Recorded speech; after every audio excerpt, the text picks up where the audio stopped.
मृत्यु के बाद आत्मा के 47 दिनों में जीवात्मा के साथ क्या होता है? गरुड़ा पुराण पढ़ें। मृत व्यक्ति की आत्मा स्वर्ग चली जाती है। लेकिन गरुड़ पुराण में बताया गया है कि जीवात्मा को इस यात्रा में 47 दिन लगते हैं और इन दिनों में आत्मा के साथ क्या होता है? मृत्यु जीवन का अनिवार्य सत्य है, यानी किसी भी व्यक्ति की मृत्यु निश्चित है। हर जीव जो इस धरती पर आया है, इसे छोड़ना होगा।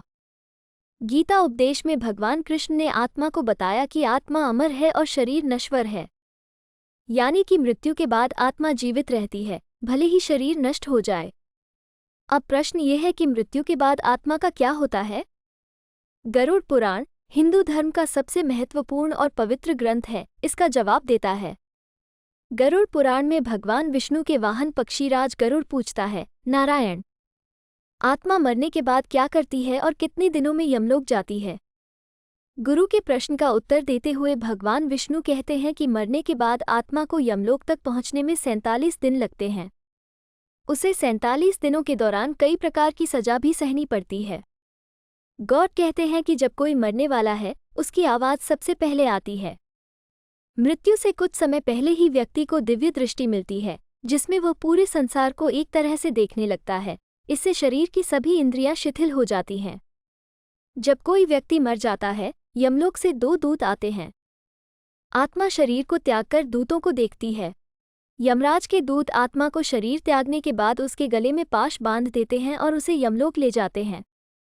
मृत व्यक्ति की आत्मा को यमदूत गर्म वायु और अंधेरे रास्ते से यमलोक ले जाते हैं, जहां उसे कई प्रकार की यातनाएं झेलनी पड़ती हैं। आत्मा इसके बाद आकाशमार्ग से वापस अपने घर जाती है।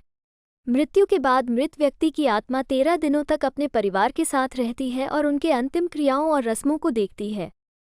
13 दिन बाद जब आत्मा का पिंडदान, 13वीं और ब्राह्मण भोज आदि किया जाता है, तो यमराज के यमदूत फिर से आत्मा लेने आते हैं। हिंदू धर्म में मरने पर 13वीं और 10 दिनों तक पिंडदान करना अनिवार्य है, क्योंकि इससे आत्मा को स्वर्ग तक पहुंचने की क्षमता मिलती है। इसके बाद भी आत्मा को यमलोक तक पहुंचना आसान नहीं है। 13 दिनों के बाद यमदूत आत्मा को यमलोक ले जाने के लिए पहले वैतरणी नदी पार करनी पड़ती है। माना जाता है कि यह नदी गंगा का सबसे बुरा रूप है। आग की लपटें इस नदी को लाल रंग देती हैं। आत्मा को खतरनाक जीवों का दंश भी सहना पड़ता है। इन नदियों को पार करने में 47 दिन लगते हैं। लेकिन किसी व्यक्ति को ये यातनाएं नहीं झेलनी पड़ती अगर उसने अपने जीवन काल में अच्छे काम किए हो या दान दिया हो, क्योंकि आत्मा उसी गाय की पूंछ पकड़कर वैतरणी नदी पार करती है। वैतरणी नदी पार करने के बाद आत्मा यमलोक पहुंचती है, जहां यमराज उसके कर्मों का हिसाब लगाते हैं। यमराज आत्मा को उसके जीवन काल में किए गए कर्मों के अनुसार स्वर्ग या नरक में भेजते हैं।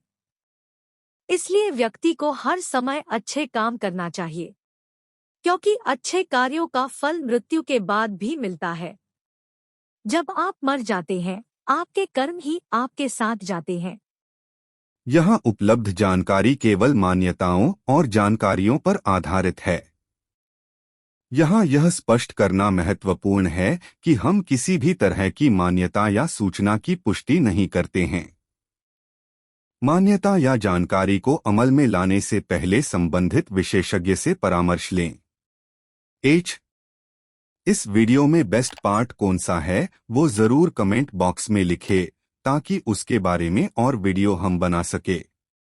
ऐसे और वीडियो देखने के लिए चैनल को लाइक और सब्सक्राइब जरूर करें।